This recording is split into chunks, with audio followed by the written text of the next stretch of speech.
leaving well enough alone. I had the chance during this holiday season to catch up with my aunt, and she had said this. She should have just left well enough alone. I said, huh. Now, as a child, you hear the saying when you're being chastised or being disciplined, you should have just left well enough alone. And it goes in one ear and out of the other. But me right now, at my big age, hearing this, I could think of at least 5 different situations and circumstances that I could just leave well enough alone right now.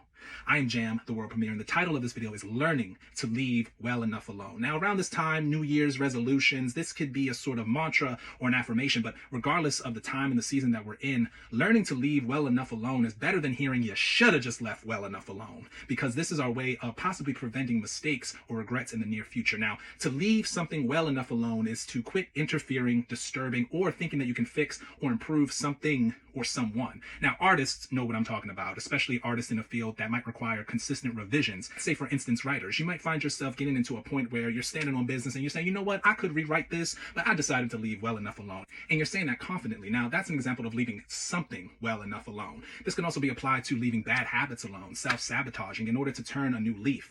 But another part of the definition was leaving something or someone well enough alone. And this is where it can get tricky. Now, humans have a tendency, many different tendencies, to think that they can fix or improve someone else. Now, when you're relating with someone or in a relationship with someone, they have an entire galaxy of thoughts and feelings, of emotions and ideas that don't necessarily add up to yours. And especially when you find yourself in conflict and you're thinking that you can resolve it, but there's just no budging from both parties, that's the time to learn to leave well enough alone. Whatever moral system that you're trying to uphold that the other person is not, let it go. Whatever thought in your head, how you saw things playing out, but it's simply not happening in reality, learn to leave well enough alone before you have to hear, you should have just left well enough alone. So that's learning to be satisfied, learning to be fulfilled. Think about an actual well being all the way filled up with water. You're not about to get a pail and fetch out all the water. No, you're going to let the earth do its thing, let it drain naturally. And being satisfied that you did everything that you can possibly do without overextending yourself, without feeling like you made a regret. And at the end of the line hearing, you should have just left well enough alone.